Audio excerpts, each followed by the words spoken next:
everyone, welcome to EGS Cleared Classes. ഇന്നത്തെ ക്ലാസ്സിൽ നമ്മൾ അസസ്മെന്റ് ഫോർ ലേണിംഗ് എന്ന പേപ്പറിലെ tools and technique for classroom അസസ്മെന്റിന്റെ സെക്കൻഡ് പാർട്ടാണ് ഡിസ്കസ് ചെയ്യാൻ വേണ്ടി പോകുന്നത്. ഫസ്റ്റ് പാർട്ടിൽ നമ്മൾ ടൂൾസ് എന്താണ്, ടെക്നിക്ക് എന്താണ്, പിന്നെ കുറച്ച് ടൂൾസുകളൊക്കെ നമ്മൾ പരിചയപ്പെട്ടു അല്ലെ. പക്ഷെ നമ്മൾ വളരെ ഇമ്പോർട്ടന്റ് ആയിട്ടുള്ള നമുക്ക് കോമൺ ആയിട്ട് യൂസ് ചെയ്യുന്ന ഒരു ടൂളിനെ നമ്മൾ പരിചയപ്പെട്ടിട്ടില്ല. ഏതാണത്? ടെസ്റ്റ് അല്ലേ. അതായത് നമ്മൾ എക്സാംസിനൊക്കെ യൂസ് ചെയ്യുന്ന ടെസ്റ്റ് പേപ്പറുകൾ. അത് നമ്മൾ എന്ത് ചെയ്തിട്ടില്ല, ഡിസ്കസ് ചെയ്തിട്ടില്ല അല്ലെ. അത് നമുക്ക് പ്രോപ്പർ ആയിട്ട് അറിയേണ്ടത് മസ്റ്റ് ആയിട്ട് അറിയേണ്ട കാര്യമാണ് അല്ലെ. എന്തുകൊണ്ടാ നമ്മൾ ഒരുപാട് കാര്യങ്ങൾ, അതായത് മെയിൻലി നമ്മൾ കുട്ടികളെ അഡ്രസ് ചെയ്യാൻ വേണ്ടി യൂസ് ചെയ്യുന്നത് എന്താണ്, ടെസ്റ്റ് പേപ്പേഴ്സ് യൂസ് ചെയ്തിട്ടാണ് അല്ലെ. അപ്പൊ നമ്മൾ വിചാരിക്കും ടെസ്റ്റ് പേപ്പറിനെ കുറിച്ച് ഇപ്പൊ അധികം അറിയാനുണ്ടോ, ടെസ്റ്റ് പേപ്പർ എന്താകുമ്പോൾ ഒരു സെറ്റ് ഓഫ് ക്വസ്റ്റ്യൻസ് സ്റ്റുഡൻസിന് പ്രൊവൈഡ് ചെയ്യും, അവരതിന് ആൻസർ ചെയ്യും. അത്രയല്ലേ ഉള്ളൂ ടെസ്റ്റ് പേപ്പറിനെ കുറിച്ച് അറിയാനുള്ളൂ എന്ന് നമ്മൾ വിചാരിക്കാം അല്ലെ. പക്ഷെ അങ്ങനെയല്ല, നമുക്ക് എന്തുണ്ട്, ഡിഫറെന്റ് ടൈപ്സ് ഓഫ് ടെസ്റ്റ് പേപ്പറുകൾ ഉണ്ട്. ഓരോ സിറ്റുവേഷൻ അനുസരിച്ചിട്ട് സ്റ്റുഡൻസിനെ അസസ് ചെയ്യാൻ വേണ്ടി നമ്മൾ different types of test papers use ചെയ്യാറുണ്ട്. അപ്പൊ അതൊക്കെ ഏതൊക്കെയാണെന്നുള്ളത് പ്രോപ്പർ ആയിട്ട് നിങ്ങൾ എന്ത് ചെയ്യണം, അറിയണം അല്ലെ. അങ്ങനെയാണെങ്കിൽ മാത്രമേ നിങ്ങളുടെ റിയൽ ലൈഫില്, നിങ്ങളുടെ ടീച്ചിങ് പ്രൊഫഷനിൽ അങ്ങനെ ഒരു സിറ്റുവേഷൻ നിങ്ങൾ ഫേസ് ചെയ്യുമ്പോൾ നിങ്ങൾക്ക് അറിയാൻ പറ്റുള്ളൂ അവിടെ നിങ്ങൾ എന്താണ് ഈ ഒരു ടൈപ്പ് ഓഫ് ടെസ്റ്റ് യൂസ് ചെയ്യണം. ചില സമയത്ത് നമുക്ക് കുട്ടികളിൽ എന്തെങ്കിലും പഠന വൈകല്യങ്ങൾ ഉണ്ടോ എന്ന് തിരിച്ചറിയാൻ വേണ്ടിയിട്ട്, ഷോർട്ട് കമ്മിങ്സ് അല്ലെങ്കിൽ കുട്ടികളുടെ പഠനത്തിന്റെ ചില പോരായ്മകൾ തിരിച്ചറിയാൻ വേണ്ടിയിട്ട് ഒരു ടൈപ്പ് ഓഫ് ടെസ്റ്റ് നമ്മൾ കണ്ടക്ട് ചെയ്യേണ്ടി വരും. അപ്പൊ ഏത് ടൈപ്പ് ടെസ്റ്റ് ആണ് ഞാൻ ആ ഒരു ടൈമിൽ കണ്ടക്ട് ചെയ്യേണ്ടത് എന്ന് അറിയണമെങ്കിൽ നിങ്ങൾക്ക് ടെസ്റ്റിനെ കുറിച്ചൊരു പ്രോപ്പർ ആയിട്ടൊരു ഐഡിയ ഉണ്ടായിരിക്കണം അല്ലെ. അപ്പൊ അങ്ങനെയുള്ള കാര്യങ്ങളൊക്കെയാണ് നമ്മൾ എന്ത് ചെയ്യുന്നത്, ഇന്നത്തെ ക്ലാസ്സിൽ ഡിസ്കസ് ചെയ്യാൻ വേണ്ടി പോകുന്നത്. അപ്പൊ once again welcome to our class. Okay, first നമ്മൾ ഡിസ്കസ് ചെയ്യാൻ പോകുന്നത് എന്താണ് ടെസ്റ്റ് എന്ന. ടെസ്റ്റ് എന്താ? It is an educational device അല്ലെ. ടെസ്റ്റ് എന്ന് പറഞ്ഞ ഒരു ഡിവൈസ് ആണ് containing set of sequentially arranged questions or tasks to be given to students, requiring them to provide their responses individually അല്ലെ. ടെസ്റ്റ് പേപ്പറിൽ യൂഷ്വലി നമ്മൾ എന്താ ചെയ്യുക, നമ്മൾ ഓൾറെഡി ഉണ്ടാക്കി വെച്ചിട്ടുള്ള സെറ്റ് ഓഫ് ക്വസ്റ്റ്യൻസ് ഉണ്ടായിരിക്കും. അത് നമ്മൾ സ്റ്റുഡൻസിന് പ്രൊവൈഡ് ചെയ്യും. അവരോട് ഇൻഡിവിജ്വലി എന്ത് ചെയ്യാൻ പറയും, അതിന് ആൻസർ ചെയ്യാൻ പറയും. എന്നിട്ട് ആ ആൻസറിന്റെ ബേസിസിൽ നമ്മൾ മാർക്ക് പ്രൊവൈഡ് ചെയ്യും. ആ മാർക്കിന്റെ ബേസിസിൽ നമ്മൾ അവരെ എന്ത് ചെയ്യും, ഗ്രേഡ് അസൈൻ ചെയ്ത് കൊടുക്കും അല്ലെ. അപ്പൊ അങ്ങനെയാണ് നമ്മൾ പ്രോപ്പർ, അല്ലെങ്കിൽ അങ്ങനെയാണ് യൂഷ്വലി നമ്മൾ ടെസ്റ്റിന്റെ വേ പോകുന്നത് അല്ലെ. അതായത് ടെസ്റ്റ് യൂഷ്വലി നമ്മൾ അങ്ങനെയാണ് കണ്ടക്ട് ചെയ്യാറുള്ളത്. ഓക്കെ, ടെസ്റ്റ് എന്ന് പറഞ്ഞാൽ നമ്മൾ എന്തൊക്കെയാ ഡെയിലി ബേസിസിൽ നടത്താല്ലേ. അതായത് ഒരു ക്ലാസ് ഞാൻ നടത്തിയതിനു ശേഷം അന്നത്തെ കാര്യങ്ങൾ കുട്ടികൾക്ക് മനസ്സിലായിട്ടുണ്ടോ എന്ന് ചെക്ക് ചെയ്യാൻ വേണ്ടിയിട്ട് എനിക്ക് ചെറിയൊരു ടെസ്റ്റ് പേപ്പർ ഉണ്ടാകാൻ. ഇപ്പൊ ഡെയിലി ബേസിസിൽ നടത്താം, വീക്ക്ലി ബേസിസിൽ നടത്താം, മന്ത്ലി ബേസിസിൽ നടത്താം. ഇനി എന്ത് ചെയ്യാം, ഒരു കോഴ്സിന്റെ എന്തിൽ നടത്താം അല്ലെ. ഫോർ എക്സാമ്പിൾ ഒരു സെമസ്റ്റർ എക്സാംസ് ഒക്കെ എന്താണ് ഒരു കോഴ്സിന്റെ എൻഡിൽ നടത്തുന്ന എക്സാംസിന് അല്ലെങ്കിൽ ടെസ്റ്റുകൾക്ക് എന്താണ് എക്സാമ്പിൾ ആണ് അല്ലെ. എന്തുകൊണ്ടാണ് അത് ആ ഒരു സെമസ്റ്റർ കംപ്ലീറ്റ് കുട്ടികൾ പഠിച്ചിട്ട് അവർക്ക് പ്രോപ്പർ ആയിട്ട് മനസ്സിലായിട്ടുണ്ടോ എന്ന് ചെക്ക് ചെയ്യാൻ വേണ്ടിയിട്ട്, എത്രയാണ് അവർ അതിൽ അച്ചീവ് ചെയ്തതെന്ന് ചെക്ക് ചെയ്യാൻ വേണ്ടിയിട്ടാണ് നമ്മൾ എന്ത് ചെയ്തത് ആ ഒരു ടൈമിൽ ടെസ്റ്റ് പേപ്പർ നടത്താറ്. ഇനി സെമസ്റ്ററിന്റെ എൻഡിൽ മാത്രമല്ല, ആനുവൽ എക്സാമിനേഷൻ ഒക്കെ നമുക്ക് ടെസ്റ്റിന്റെ എന്താണ് എക്സാമ്പിൾസ് ആണ് അല്ലെ. ടെസ്റ്റ് ഏതൊക്കെ ഫോർമാറ്റിൽ ചെയ്യാം, ഓറൽ ഫോർമാറ്റിലും റിട്ടൺ ഫോർമാറ്റിലും നമുക്ക് എന്ത് ചെയ്യാം, ടെസ്റ്റ് കണ്ടക്ട് ചെയ്യാം. ഇനി നമുക്ക് നെക്സ്റ്റ് പഠിക്കാനുള്ളത് കാറ്റഗറൈസേഷൻ ഓഫ് ടെസ്റ്റ് ആണ്. അതായത് ടൈപ്സ് ഓഫ് ടെസ്റ്റ് എന്നൊക്കെ പറയാം. ടെസ്റ്റിനെ നമ്മൾ നോക്കുകയാണെങ്കിൽ മെയിൻലി 3 ടൈപ്സ് ആയിട്ടാണ് ക്ലാസിഫൈ ചെയ്തിട്ടുള്ളത്. Achievement test, diagnostic test, prognostic test. Achievement test എന്ന് പറഞ്ഞാൽ ഒരു സ്റ്റുഡൻസിന്റെ അച്ചീവ്മെന്റ്സ് ടെസ്റ്റ് ചെയ്യാൻ വേണ്ടിയിട്ടുള്ളതാണ് അച്ചീവ്മെന്റ് ടെസ്റ്റ്. അതായത് ഞാൻ ഇന്നൊരു ക്ലാസ് എടുത്തു, ഈ ഇന്നത്തെ ക്ലാസ്സിൽ കുട്ടി എത്രത്തോളം അച്ചീവ് ചെയ്തു, അല്ലെങ്കിൽ കുട്ടി എത്രത്തോളം കാര്യങ്ങൾ മനസ്സിലാക്കിയിട്ടുണ്ട്, അതൊക്കെ ടെസ്റ്റ് ചെയ്യാൻ വേണ്ടി നമ്മൾ യൂസ് ചെയ്യുന്നത് അച്ചീവ്മെന്റ് ടെസ്റ്റുകളാണ്. ഓക്കെ, ഇനി നെക്സ്റ്റ് കാറ്റഗറി ഡയഗ്നോസ്റ്റിക് ടെസ്റ്റ് ആണ്. ഡയഗ്നോസ്റ്റിക് ടെസ്റ്റ് മെയിൻലി നമ്മൾ യൂസ് ചെയ്യാറ് പഠിക്കാൻ കുറച്ച് എന്താ ബാക്കിലുള്ള അല്ലെങ്കിൽ എന്താ മാർക്ക് കുറച്ച് കുറവുള്ള കുട്ടികളുടെ പഠന വൈകല്യങ്ങൾ തിരിച്ചറിയാൻ വേണ്ടി, അവരുടെ ലേണിംഗ് ഡെഫിഷ്യൻസീസ് അല്ലെങ്കിൽ ഷോർട്ട് കമ്മിങ്സ് ഒക്കെ തിരിച്ചറിയാൻ വേണ്ടിയിട്ട് നമ്മൾ യൂസ് ചെയ്യുന്നതായിട്ട്, എന്തുകൊണ്ട് അവർക്ക് മാർക്ക് കുറയുന്നതെന്ന് ഡയഗ്നോസ് ചെയ്യാൻ വേണ്ടിയിട്ട് നമ്മൾ യൂസ് ചെയ്യുന്ന ടെസ്റ്റുകളാണ് ഡയഗ്നോസ്റ്റിക് ടെസ്റ്റ്. ഇനി നെക്സ്റ്റ് കാറ്റഗറി വരുന്നത് പ്രോഗ്നോസ്റ്റിക് ടെസ്റ്റ് ആണ്. പ്രോഗ്നോസ്റ്റിക് ടെസ്റ്റ് മെയിൻലി നമ്മൾ യൂസ് ചെയ്യുന്നത് ഒരാളെ ഒരു പെർട്ടിക്കുലർ ഫീൽഡിലുള്ള ഇൻട്രസ്റ്റ് ഒക്കെ എന്ത് ചെയ്യാൻ ഐഡന്റിഫൈ ചെയ്യാൻ വേണ്ടി, ആളുടെ ഫ്യൂച്ചർ പ്രെഡിക്റ്റ് ചെയ്യാനൊക്കെ വേണ്ടിയിട്ടാണ് നമ്മൾ പ്രോഗ്നോസ്റ്റിക് ടെസ്റ്റ് യൂസ് ചെയ്തത്. പ്രോഗ്നോസ്റ്റിക് ടെസ്റ്റുകളെ തന്നെ നമ്മൾ ആപ്റ്റിറ്റ്യൂഡ് ടെസ്റ്റുകളൊക്കെ പറയാറുണ്ട് കേട്ടോ. എന്താ പ്രോഗ്നോസ്റ്റിക് എന്ന് പറഞ്ഞാൽ പ്രവചനാത്മകമായ എന്നൊക്കെ പറയും. അതായത് നമ്മൾ അഭിരുചി പരീക്ഷകളൊക്കെ ഇല്ലേ, ആപ്റ്റിറ്റ്യൂഡ് ടെസ്റ്റ് ചെയ്യാൻ വേണ്ടിയിട്ടൊക്കെ യൂസ് ചെയ്യുന്നത് ഈ ഒരു ടെസ്റ്റിലാണ്. ഒരു കുട്ടിക്ക് എത്രത്തോളം ഒരു ഫീൽഡിന് ആണോ ഓക്കെ ആണെങ്കിൽ പിന്നെ ഒരു ഫീൽഡിനോട് എത്രത്തോളം അവർക്ക് താല്പര്യം ഉണ്ടെന്നൊക്കെ അറിയാൻ വേണ്ടിയിട്ട് നമ്മൾ പ്രോഗ്നോസ്റ്റിക് ടെസ്റ്റുകളാണ് യൂസ് ചെയ്യുന്നത്. എല്ലാ ടൈപ്പ് ടെസ്റ്റുകളെയും നമുക്ക് ഡീറ്റെയിൽ ആയിട്ടൊന്ന് നോക്കാം അല്ലെ. ഓക്കെ, ഫസ്റ്റ് വരുന്നത് അച്ചീവ്മെന്റ് ടെസ്റ്റ് ആണ്. അച്ചീവ്മെന്റ് ടെസ്റ്റ് എന്ന് പറഞ്ഞാൽ എന്താ?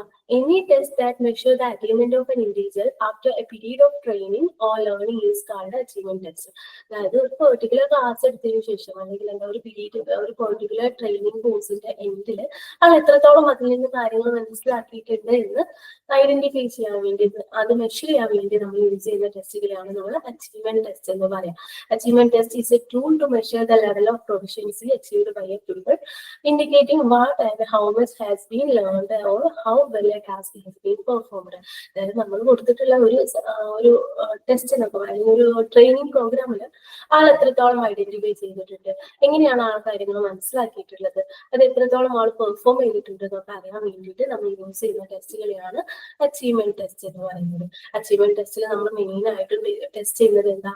ഒരാളുടെ അറിവ് അല്ലെങ്കിൽ ആളുടെ അണ്ടർസ്റ്റാൻഡിങ് അല്ലെങ്കിൽ എന്തൊക്കെ സ്കിൽസ് ആണ് അവർ മെഷർ ചെയ്തിട്ടുള്ളത്, എന്തൊക്കെ സ്കിൽസ് ആണ് അവർ അക്യൂർ ചെയ്തിട്ടുള്ളത് എന്നൊക്കെയാണ് നമ്മൾ എന്ത് ചെയ്യുന്നത്? മെഷർ ചെയ്യുന്നത്. Unit test, monthly test, terminal examination, annual examination ഒക്കെ അച്ചീവ്മെന്റ് ടെസ്റ്റിന്റെ എക്സാമ്പിളുകളാണ്. എന്തിനു വേണ്ടിയിട്ടായിരിക്കും നമ്മൾ അച്ചീവ്മെന്റ് ടെസ്റ്റ് നടത്തുന്നത്? മെയിൻ ആയിട്ട് എന്താണ്? ഒരു ക്ലാസ്സിൽ എത്രത്തോളം ആൾക്ക് ക്ലിയർ ആയിട്ടുണ്ട്, ഒരു സ്റ്റുഡൻസിന്റെ പ്രൊഫഷൻസി അല്ലെങ്കിൽ ലേണിംഗിന്റെ പ്രൊഫഷൻസി അച്ചീവ് ചെയ്യാൻ വേണ്ടിയിട്ടൊക്കെയാണ്, മെഷർ ചെയ്യാൻ വേണ്ടിയിട്ടാണ് നമ്മൾ അച്ചീവ്മെന്റ് ടെസ്റ്റുകൾ യൂസ് ചെയ്യുന്നത്. പിന്നെ എന്ത് ചെയ്യാൻ പറ്റും? അങ്ങനെ ലേണിംഗിൽ എത്രത്തോളം ആൾ ഓക്കെ ആയിട്ടുണ്ടെന്ന് നമ്മൾ ചെക്ക് ചെയ്യുമ്പോൾ നമുക്ക് ആൾക്ക് മാർക്ക് പ്രൊവൈഡ് ചെയ്യാൻ പറ്റൂലേ. ആ മാർക്കിന്റെ ബേസിൽ നമുക്ക് കുട്ടികൾക്ക് ഗ്രേഡ് പ്രൊവൈഡ് ചെയ്യാൻ വേണ്ടിയിട്ട് പറ്റും. അതുകൊണ്ട് തന്നെ ഗ്രേഡിങ്ങിനൊക്കെ വേണ്ടിയിട്ട് നമ്മൾ അച്ചീവ്മെന്റ് ടെസ്റ്റുകളാണ് യൂസ് ചെയ്യാറ്. പിന്നെ എന്ത് ചെയ്യാൻ പറ്റും? ഒരു കുട്ടി എത്രത്തോളം ഇപ്പൊ 7th സ്റ്റാൻഡേർഡിലെ ആൾ നല്ലപോലെ പഠിച്ചു നമുക്ക് ഐഡന്റിഫൈ ചെയ്താൽ നമുക്ക് എന്ത് ചെയ്യാൻ പറ്റും? 7th സ്റ്റാൻഡേർഡ് എൻഡിൽ നടത്തുന്ന ആനുവൽ എക്സാമിനേഷൻ ത്രൂ നമുക്ക് ആളെ അടുത്ത ലെവലിലോട്ട് 8th സ്റ്റാൻഡേർഡിലോട്ട് പ്രൊമോട്ട് ചെയ്യാൻ വേണ്ടി പറ്റില്ല. അപ്പൊ അടുത്ത ലെവലിലോട്ട് പ്രൊമോട്ട് ചെയ്യാൻ ആൾ എലിജിബിൾ ആണോ എന്നൊക്കെ ടെസ്റ്റ് ചെയ്യാനും ഗ്രേഡിങ് കൊടുക്കാനൊക്കെ നമ്മൾ എന്ത് ചെയ്യാൻ യൂസ് ചെയ്യാറ്? അച്ചീവ്മെന്റ് ടെസ്റ്റ് ആണ് യൂസ് ചെയ്യാറ്. അതുപോലെ തന്നെ അച്ചീവ്മെന്റ് ടെസ്റ്റ്, യൂണിറ്റ് ടെസ്റ്റുകളൊക്കെ നമ്മൾ കണ്ടിന്യൂസ് ആയിട്ട് പ്രൊവൈഡ് ചെയ്യുമ്പോൾ എന്താ അതിനോടുള്ള ലാഭം?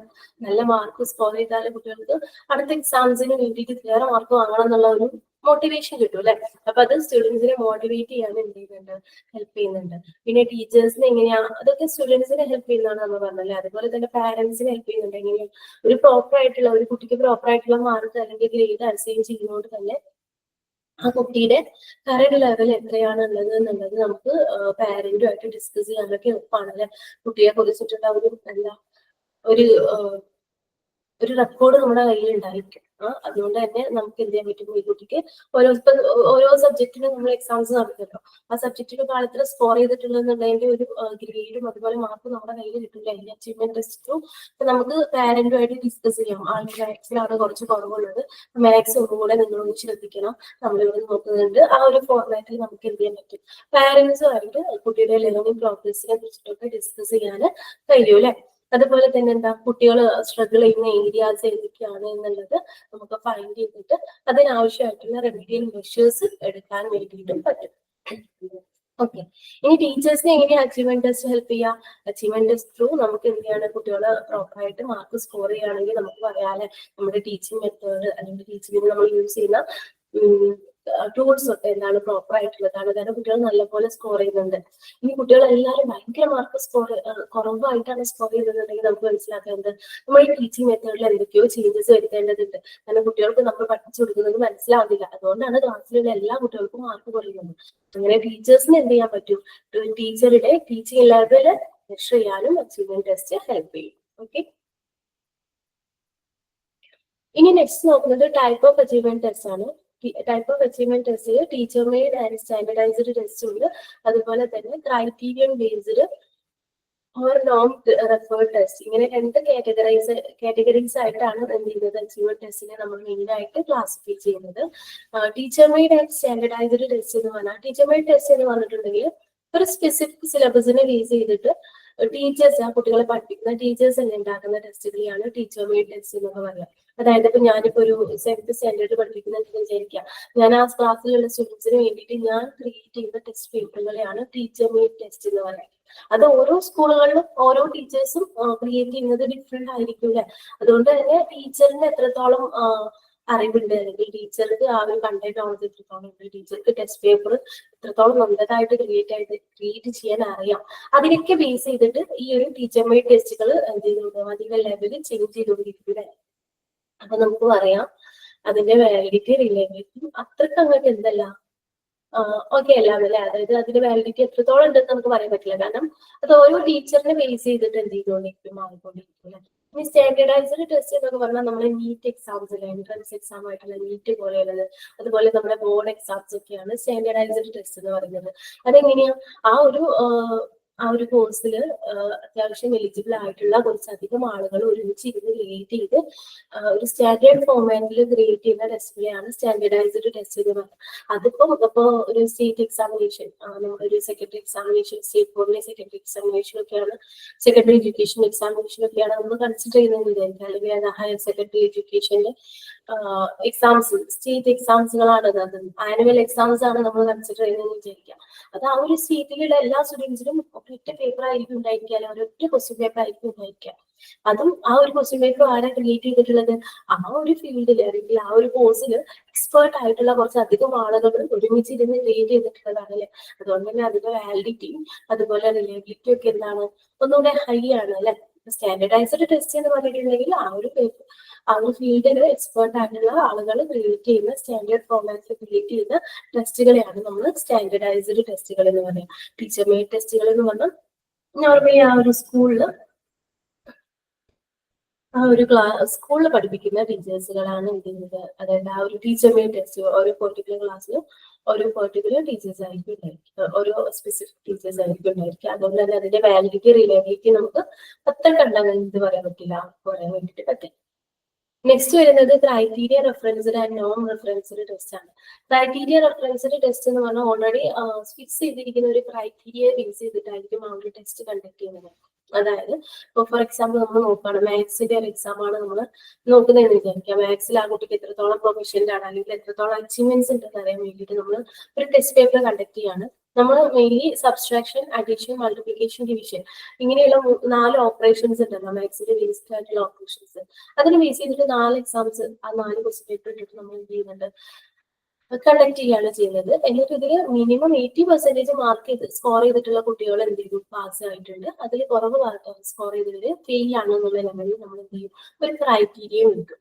അതായത് ഓൾറെഡി പ്രീ ഡിറ്റർമിൻഡ് ആയിട്ടുള്ള ഒരു ക്രൈറ്റീരിയനെ ബേസ് ചെയ്തിട്ടാണ് ആ കുട്ടി അച്ചീവ് ചെയ്തിട്ടുണ്ടോ അല്ലെങ്കിൽ ആ കുട്ടി ഫെയിൽഡ് ആണോ എന്ന് നമ്മൾ എന്ത് ചെയ്യുന്നത് പറയുന്നത്. അങ്ങനെ ഒരു ക്രൈറ്റീരിയ ബേസ് ചെയ്ത് നമ്മൾ നടത്തുന്ന ടെസ്റ്റുകളെയാണ് ക്രൈറ്റീരിയ റെഫറൻസ്ഡ് ടെസ്റ്റ് എന്ന് പറയുന്നത്. ഇനി എന്താ നോൺ റെഫറൻസ്ഡ് ടെസ്റ്റ് എന്ന് പറഞ്ഞാല് ഒന്നുമില്ല, സിമ്പിൾ ആയിട്ട് നമ്മുടെ അതിനൊരു പെർട്ടിക്കുലർ ക്രൈറ്റീരിയ ഒന്നും ഉണ്ടായിരിക്കില്ല. അതായത് 80% മാർക്ക് സ്കോർ ചെയ്താൽ പാസ്സാണ്, ബാക്കിയുള്ളവർ ഫെയിൽ ആണ്, അങ്ങനെ ഒരു ക്രൈറ്റീരിയ ഒന്നും ഉണ്ടായിരിക്കില്ല. പക്ഷെ അവരെങ്ങനെയാ പാസ്സാണോ ഫെയിൽ ആണോ നോക്കാം, അല്ലെങ്കിൽ ഒരു ഇൻഡിവിജ്വൽ സ്റ്റുഡന്റിന്റെ ലെവൽ എങ്ങനെയാ അവർ മെഷർ ചെയ്യുന്നത്, ആ ഒരു ഗ്രൂപ്പിൽ അതായത് ആ ഒരു ക്ലാസ്സിൽ ഏറ്റവും കൂടുതൽ മാർക്ക് സ്കോർ ചെയ്ത കുട്ടിയുടെ ഒരു സ്റ്റുഡന്റ് ഉണ്ടായിരിക്കില്ല, ആളുടെ മാർക്കിനെ കമ്പയർ ചെയ്തിട്ടാണ് ബാക്കിയുള്ള സ്റ്റുഡൻസിന്റെ മാർക്ക്. അവർ നല്ലോണം പഠിക്കുന്ന കുട്ടികളാണോ, ആവറേജ് ആണോ എന്നൊക്കെ ആ ഒരു നോൺ ഗ്രൂപ്പിൽ അല്ലെങ്കിൽ ആ ഒരു പിയർ ഗ്രൂപ്പിലുള്ള ഏറ്റവും കൂടുതൽ മാർക്ക് സ്കോർ ചെയ്തിട്ടുള്ള കുട്ടിയെ ബേസ് ചെയ്തിട്ടാണ് പറയുന്നത്. അതായത് അപ്പം ആ ഒരു കുട്ടി ഒരു 80 മാർക്കാണ് സ്കോർ ചെയ്തതെന്നുണ്ടെങ്കിൽ അവർ പറയുന്നത് 80 മാർക്ക് സ്കോർ ചെയ്തവരാണ് ഏറ്റവും നല്ലോണം പഠിക്കുന്നത്. അതിനെ ബേസ് ചെയ്തിട്ട് ബാക്കിയുള്ളവരുടെ സ്കോറുകളൊക്കെ എന്തെങ്കിലും കമ്പ്യൂട്ട് ചെയ്യും. അപ്പൊ ഈ ഒരു 80 എന്നുള്ള ആ ഒരു മാർക്ക് എന്തല്ല, അവിടെ ഫിക്സ്ഡ് അല്ല. ആ കുട്ടി ഒരു 60 മാർക്കാണ് സ്കോർ ചെയ്യുന്നതെന്നുണ്ടെങ്കിൽ 60 മാർക്കിന്റെ ഒരു 30 മാർക്ക് സ്കോർ ചെയ്തവരൊക്കെ പാസ്സാണ്, ബാക്കിയുള്ളവർ ഫെയിലാണ്. അങ്ങനെ ഏറ്റവും കൂടുതൽ മാർക്ക് സ്കോർ ചെയ്ത ഒരു കുട്ടിയെ ബേസ് ചെയ്തിട്ടാണ് എന്ത് ചെയ്യുന്നത്, നോൺ റെഫറൻസ്ഡ് ടെസ്റ്റിൽ പറയുന്നത്. Okay,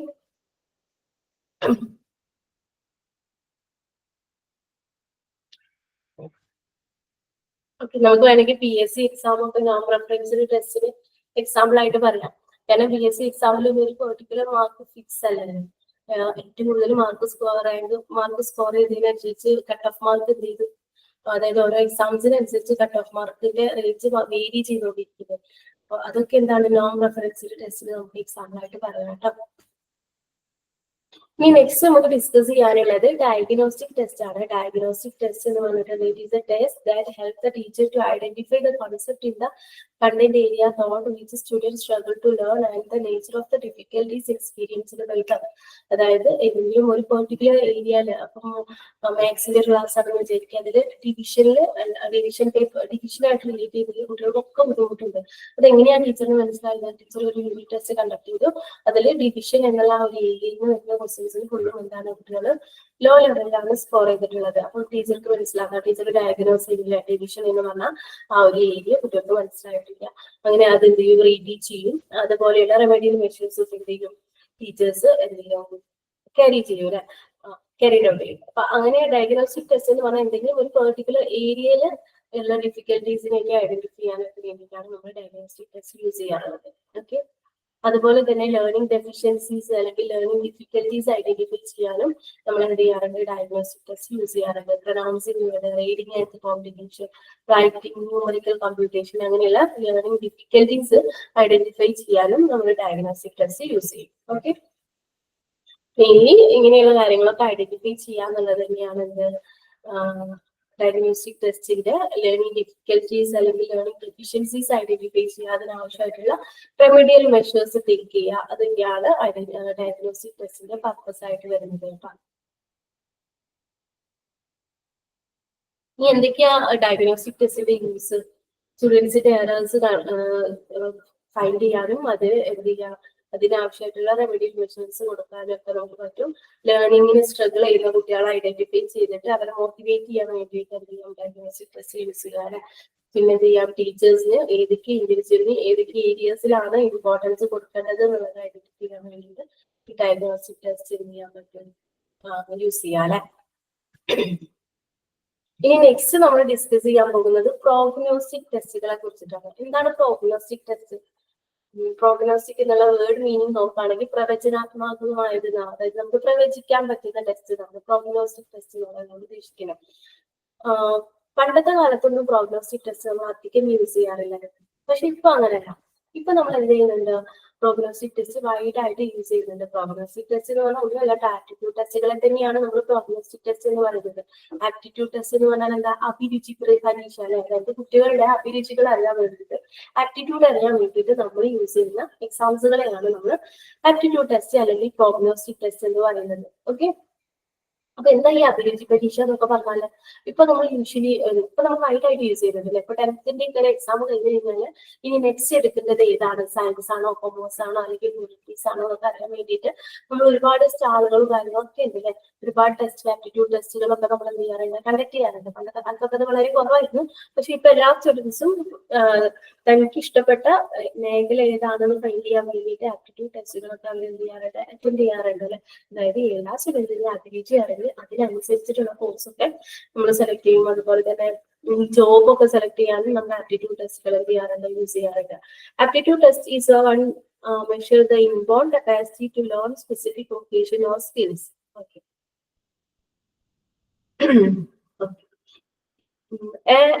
A prognostic test is the one which measures the capacity of a person for success in some field, such as it is predictive in character. അതായത് already inborn ആയിട്ട് നമുക്കുള്ള കുറച്ച് കഴിവുകൾ ഉണ്ടായിരിക്കും.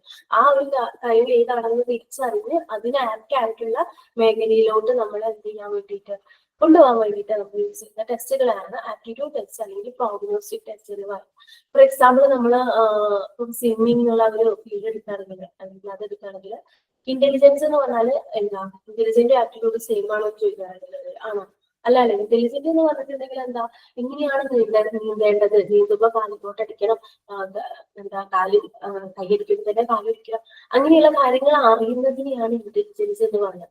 ആപ്റ്റിറ്റ്യൂഡ് എന്ന് പറഞ്ഞാൽ എന്താ, നീന്തൽ പ്രാക്ടിക്കലി ചെയ്യുന്നതിനെയാണ് ആപ്റ്റിറ്റ്യൂഡ്. നീന്താൻ ഒരാൾക്ക് പ്രാക്ടിക്കലി കഴിയുന്നുണ്ടെങ്കിൽ അങ്ങനെയുള്ള ആളുകളാണ് നമ്മൾ എന്താ പറയാ, നീന്താ എന്നുള്ള ആ ഒരു പ്രൊഫഷൻ, സ്വിമ്മിംഗ് എന്നുള്ള ആ ഒരു പ്രൊഫഷനുള്ള ആള് ആപ്റ്റിറ്റ്യൂഡ് ഉള്ള ആളാണെന്ന് നമ്മൾ പറയാറ്. ആ നീന്തൽ എങ്ങനെയാണെന്ന് അറിയുന്ന ആളുകൾക്കൊക്കെ എന്തുണ്ട്, നീന്തലിനെ കുറിച്ചിട്ടുള്ള ഒരു ബേസിക് ഐഡിയ എടുക്കാതെ അതിനെ കുറിച്ച് ഇന്റലിജന്റ് ആണെന്ന് നമ്മൾ പറയില്ല. പക്ഷെ ആപ്റ്റിറ്റ്യൂഡ് ടെസ്റ്റ് മെയിൻലി ആൾക്കത് പ്രാക്ടിക്കലി ചെയ്യാൻ കഴിയുന്നുണ്ടോ എന്നാണ് നമ്മൾ എന്ത് ചെയ്യാം, ടെസ്റ്റ് ചെയ്യാം. ഓക്കെ, ഈ ഒരു ആപ്റ്റിറ്റ്യൂഡ് ടെസ്റ്റില് മെയിൻലി നമ്മൾ ചെയ്യാനുള്ളത് സെറ്റ് ഓഫ് ക്വസ്റ്റ്യൻസ് നമ്മൾ പ്രൊവൈഡ് ചെയ്യും. ആ ക്വസ്റ്റ്യൻസിൽ ഓരോ ക്വസ്റ്റ്യൻസിലും ഓപ്ഷൻസ് ഉണ്ടായിരിക്കും. ആ ഓരോ ഓപ്ഷൻസിന് എന്ത് ചെയ്യും, സ്റ്റുഡൻസ് എന്ത് ചെയ്യും, മാർക്ക് ചെയ്യും. ഓക്കെ, ആരെയാണോ ആപ്റ്റിറ്റ്യൂഡ് ടെസ്റ്റ് ചെയ്യുന്നത് ആൾക്കനുസരിച്ച് ആൾക്ക് എന്താണോ തോന്നുന്നത് അത് മാർക്ക് ചെയ്യും. എന്നിട്ട് ആൾ മാർക്ക് ചെയ്തിട്ടുള്ള റെസ്പോൺസുകളെ ബേസ് ചെയ്തിട്ട് നമ്മൾ എന്ത് ചെയ്യും, ആളുടെ എബിലിറ്റി അല്ലെങ്കിൽ ആൾക്ക് ഏത് ഫീൽഡിലോട്ടാണ് താല്പര്യം എന്നുള്ളത് നമ്മൾ ഐഡന്റിഫൈ ചെയ്തിട്ട് നമ്മൾ എന്ത് ചെയ്യും, അത് പറഞ്ഞു കൊടുക്കും. അതാണ് ആപ്റ്റിറ്റ്യൂഡ് ടെസ്റ്റിൽ ചെയ്യുന്നത്. ഒരു കുട്ടിയുടെ 9 or 10 സ്കിൽസ് ഒക്കെ ഒരുമിച്ച് എന്ത് ചെയ്യാൻ പറ്റും, ആപ്റ്റിറ്റ്യൂഡ് ടെസ്റ്റ് യൂസ് ചെയ്തിട്ട് നമുക്ക് അസസ് ചെയ്യാൻ വേണ്ടി പറ്റും കേട്ടോ. അപ്പൊ ഒരുപാട് സ്കിൽസ് എന്ന് പറയുന്നത് എനിക്ക് ന്യൂമറിക്കൽ സ്കിൽസ് ഉണ്ടായിരിക്കും ചില സ്റ്റുഡൻസിന്, ചില സ്റ്റുഡൻസിന് മ്യൂസിക്കൽ സ്കിൽസ് ആയിരിക്കും, ചില സ്റ്റുഡൻസിന് എന്തായിരിക്കും സ്പീഷ്യൽ സ്കിൽസ് ആയിരിക്കും. അങ്ങനെയുള്ള സ്പേഷ്യൽ സ്കിൽസ് എന്ന് പറഞ്ഞാൽ ഡിസൈനിങ്ങിനും ക്രിയേറ്റീവ് ആയിട്ട് കാര്യങ്ങൾ ചെയ്യാനൊക്കെ കഴിയുകയാണ് സ്പേഷ്യൽ സ്കിൽസ് എന്ന് പറയും. അപ്പൊ അങ്ങനെയുള്ള 9 or 10 സ്കിൽസുകൾ ഒരുമിച്ച് നമുക്ക് ടെസ്റ്റ് ചെയ്യാൻ ആപ്റ്റിറ്റ്യൂഡ് ടെസ്റ്റ് വെച്ച് കഴിയുന്നുണ്ട്. കാരണം എന്തെങ്കിലും അതൊക്കെ ആയിട്ട് റിലേറ്റ് ചെയ്തിട്ടുള്ള ക്വസ്റ്റ്യൻസ് അല്ലെങ്കിൽ സ്റ്റേറ്റ്മെന്റ്സുകൾ നമ്മൾ പ്രൊവൈഡ് ചെയ്യും. അതിന് എന്താ റെസ്പോൺസുകൾ ഉണ്ടായിരിക്കും. ഇഷ്ടമാണ്, ഇഷ്ടമല്ല, കുഴപ്പമില്ല, അങ്ങനെയുള്ള രീതിക്കുള്ള റെസ്പോൺസുകൾ ഉണ്ടായിരിക്കും. അതിനൊക്കെ എന്ത് ചെയ്യും, സ്റ്റുഡൻസ് മാർക്ക് ചെയ്യും. ഒരു മാർക്ക് ചെയ്ത ആ ഒരു റെസ്പോൺസിനെ ബേസ് ചെയ്തിട്ട് ഏതൊക്കെ ഫീൽഡുകളിലാണ് അവർക്ക് താല്പര്യം എന്നുള്ളത് നമ്മൾ എന്ത് ചെയ്യാൻ പറ്റും, ഐഡന്റിഫൈ ചെയ്യാൻ വേണ്ടിയിട്ട് പറ്റും. ഓക്കെ,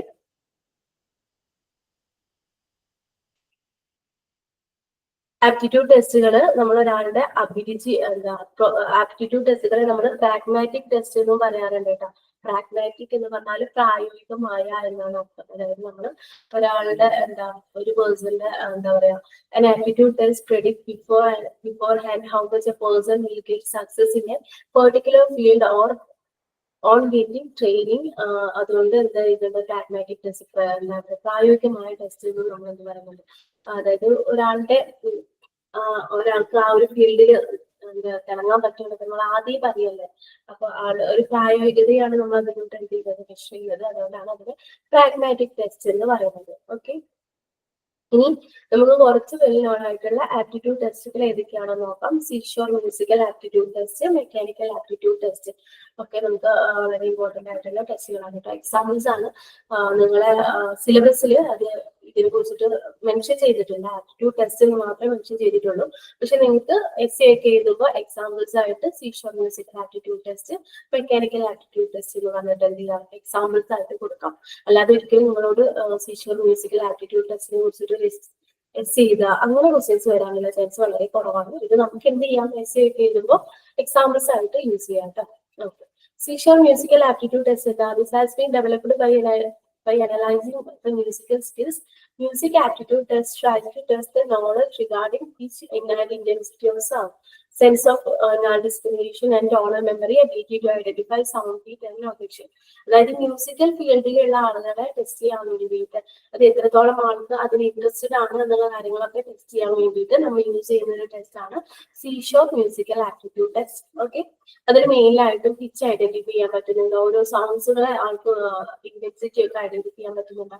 അങ്ങനെയുള്ള കാര്യങ്ങളൊക്കെ ടെസ്റ്റ് ചെയ്തിട്ടാണ് ആൾക്ക് ആ ഒരു ഫീൽഡിൽ ഇൻട്രസ്റ്റ് ഉണ്ടോ ഇല്ലയോ എന്ന് നമ്മൾ എന്ത് ചെയ്യുന്നത്, ഐഡന്റിഫൈ ചെയ്യുന്നത്. ഇനി നെക്സ്റ്റ് എക്സാമ്പിൾ ആണ് mechanical aptitude test. Mechanical aptitude ടെസ്റ്റിൽ മെയിൻലി എന്താണ്, ഡിവൈസുകൾ, മെക്കാനിക്കൽ ഡിവൈസുകളെയൊക്കെ ആൾക്കറിയാമോ അല്ലെങ്കിൽ അതുമായിട്ട് ആൾക്ക് ഇൻട്രസ്റ്റഡ് ആണോ എന്നുള്ള കാര്യങ്ങളൊക്കെയാണ് എന്ത് ചെയ്യുന്നത്, ടെസ്റ്റ് ചെയ്യുന്നത്. അതിൽ മെയിനായിട്ട് ചില കമ്പോണന്റുകളൊക്കെ വേർതിരിച്ച് വെച്ചിട്ടുണ്ടാവും. അത് ആൾക്ക് പ്രോപ്പർ ആയിട്ട് എന്ത് ചെയ്യാൻ പറ്റുന്നുണ്ടോ, പ്രോപ്പർ ആയിട്ട് അസംബിൾ ചെയ്യാൻ പറ്റുന്നുണ്ടോ, അതിന്റെ പെർട്ടിക്കുലർ പ്ലേസിൽ തന്നെ അതിനെ കെറ്റ് ചെയ്യാൻ പറ്റുന്നുണ്ടോ, ഒരു ഇൻകംപ്ലീറ്റ് ആയിട്ടുള്ള ഒരു ഇത് കൊടുത്തു കഴിഞ്ഞാൽ, മെക്കാനിക്കൽ പാർട്ടുകൾ കൊടുത്തു കഴിഞ്ഞാൽ ആൾക്കത് കംപ്ലീറ്റ് ചെയ്യാൻ പറ്റുന്നുണ്ടോ, അങ്ങനെയുള്ള കാര്യങ്ങളൊക്കെ ടെസ്റ്റ് ചെയ്യുന്നതിലൂടെയാണ് ആൾക്ക് ആ ഒരു ഫീൽഡിൽ ഇൻട്രസ്റ്റ് ഉണ്ടോ എന്നുള്ളത് ടെസ്റ്റ് ചെയ്യുന്നത്. ഓക്കെ, ഇനിയും ഒരുപാട് ടെസ്റ്റുകൾ ഉണ്ട് അല്ലെ. സ്പീഷ്യൽ ടെസ്റ്റ് ഉണ്ട്, ന്യൂമറിക്കൽ സ്കിൽസ് ടെസ്റ്റ് ചെയ്യുന്ന ന്യൂമറിക്കൽ ആപ്റ്റിറ്റ്യൂഡ് ടെസ്റ്റുകളുണ്ട്. അങ്ങനെ ഒരുപാട് ടെസ്റ്റുകളുണ്ട്. അതിനെ കുറിച്ചൊക്കെ നമുക്ക് എന്ത് ചെയ്യാം, അടുത്ത ക്ലാസ്സിൽ ഡീറ്റെയിൽ ആയിട്ട് നോക്കാം കേട്ടോ. ഓക്കെ, ഇന്നത്തെ ക്ലാസ്സിൽ നമുക്ക് ഇത്രയാണ് ഡിസ്കസ് ചെയ്തിട്ടുള്ളൂ. സിമ്പിൾ ആയിട്ടുള്ള ഒരു ക്ലാസ് ആയിരുന്നു അല്ലെ. എന്താണ് ടെസ്റ്റ്, ടെസ്റ്റിന്റെ ഡിഫറെന്റ് ടൈപ്സ് അല്ലെങ്കിൽ കാറ്റഗറീസിനെ കുറിച്ചിട്ടാണ് നമ്മൾ ഇന്നത്തെ ക്ലാസ്സിൽ പഠിച്ചത്. Achievement test, diagnostic test and prognostic test. Okay, ഇത്രയും കാര്യങ്ങളാണ് നമ്മൾ ഇന്നത്തെ ക്ലാസ്സിൽ പഠിച്ചത്. അപ്പൊ എല്ലാവരും ഡിഫറെന്റ് ടൈപ്പ് ഓഫ് ടെസ്റ്റ് ഒക്കെ ക്ലിയർ ആയി മനസ്സിലായി വിചാരിക്കുന്നു. നിങ്ങളുടെ ടീച്ചിങ് എന്നുള്ള പ്രൊഫഷനിലും നിങ്ങൾക്ക് അതൊക്കെ യൂസ് ചെയ്യാൻ വേണ്ടിയിട്ട് പറ്റുമെന്ന് വിചാരിക്കുന്നു. അപ്പൊ എന്തെങ്കിലും ഡൗട്ട്സോ കാര്യങ്ങളൊക്കെ ഉണ്ടെങ്കിൽ ചോദിക്കാം കേട്ടോ. ഓക്കെ, ഇന്നത്തെ ക്ലാസ് പ്രോപ്പർ ആയി മനസ്സിലായി വിചാരിക്കുന്നു. Thank you.